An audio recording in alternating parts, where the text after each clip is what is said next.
We're back. First stage manager I ever saw that could count up to 10. I thought you did that very well. Well, yeah. He can do it backwards and forwards. Yes, I imagine he could.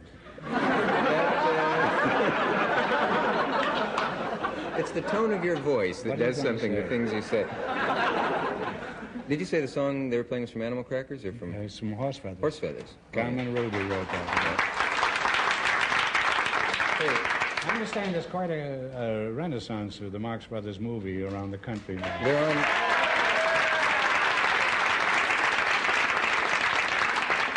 I do have to tell you, before you interrupt, that the Marx Brothers play is being written by my son and his partner, who had a show on Broadway last year. Arthur. What was the name of the show? Do you remember? No. I don't remember. It was about kids and the younger generation and the different generations.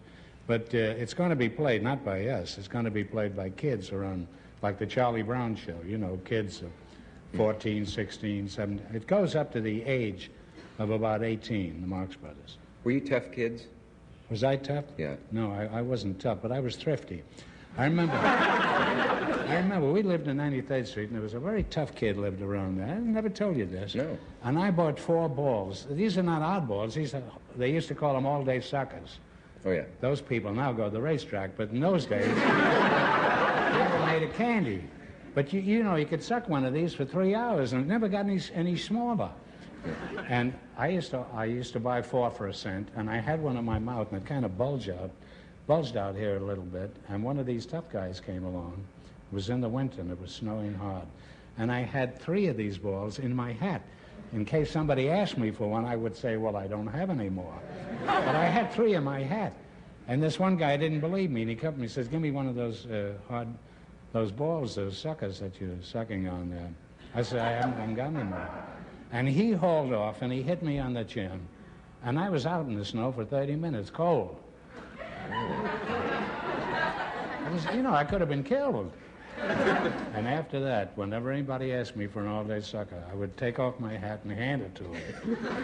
That's a true There's story. a lesson It's in that, rather sad, but it's very revealing about how poor and how thrifty I was in those days.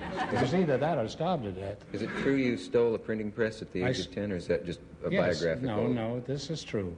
When I was about 10 years old, I wanted to be a writer, and I had nothing to write with. I had a lead pencil, but I wanted a printing press.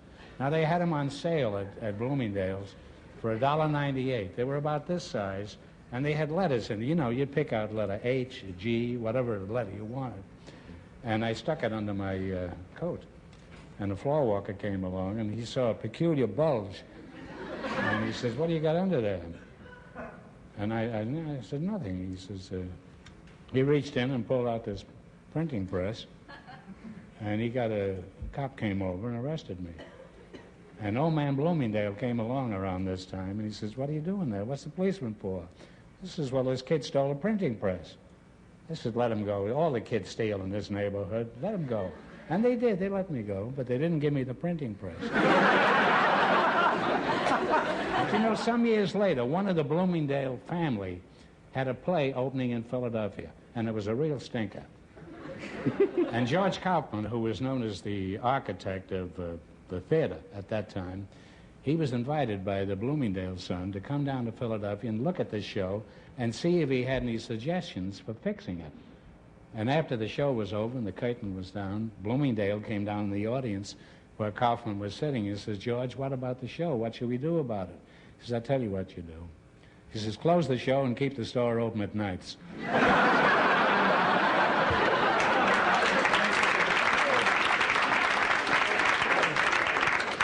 One of the soundest pieces of advice I ever heard. Well, how do you feel about singing? Singing? Yeah. I mean, you mean me or other people? Well, yes, your own or other people's. I'm not crazy about other people's. I like a few singers. I like Tom Jones, and I like Jolson, and Cantor sang well, and Perry Como when he was awake. And sometimes people thought he was a corpse standing there. He wasn't really. He was getting a lot of money and worked in the barber shop. But he was a nice fellow and sang beautifully. Anyhow, are you asking me to sing? Well, I thought I might entice you because you have so many great songs. I love to sing, really. Say, I've had... Yeah? Lydia'd be great. Lydia'd be great.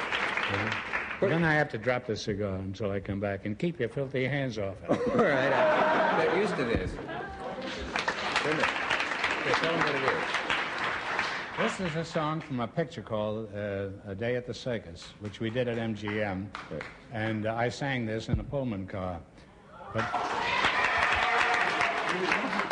now, why are you applauding a Pullman car? There aren't any more Pullman cars. Anyway, in this picture, we had a gorilla. It wasn't actually a gorilla. It was a gorilla skin with a man inside of it.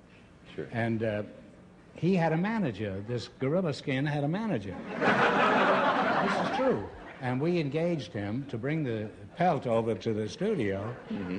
And then we engaged a man to go inside of the gorilla skin. And he also had a manager. So we had two managers there for one gorilla. And this skin was awfully hot, you know, with all the lights. And it was in the summer, we're doing the scene. And during lunchtime, the fellow who was in the skin, he went over to the lunchroom, and he got an ice pick, and he bored about 40 holes in this gorilla skin. And when he came back, he was very comfortable inside of this skin. But the manager got wind of this, the manager of the skin. And he was in a rage. And he says, we're not going to permit this. And he says, give me my skin. Get that guy out of there. And he threw the pelt over his shoulder and walked out of the studio. Now, we had about 3 more scenes to do with the gorilla, but we had no skin. So we had 6 people from MGM rushing around San Diego and all around that section of California looking for another monkey. We needed another gorilla, but we couldn't get one. We got an orangutan, which is only half the size of a gorilla. Did you know that? No, but I do now, and I'm glad. And then we had to get a midget. We had to get a midget to go in this orangutan skin. Yes, and then what? And then we got hundreds of letters when the picture come out from fans who said, we don't understand it. The gorilla was this high, and it was only this high in the second half. And we never told them that we had an orangutan with a midget in it.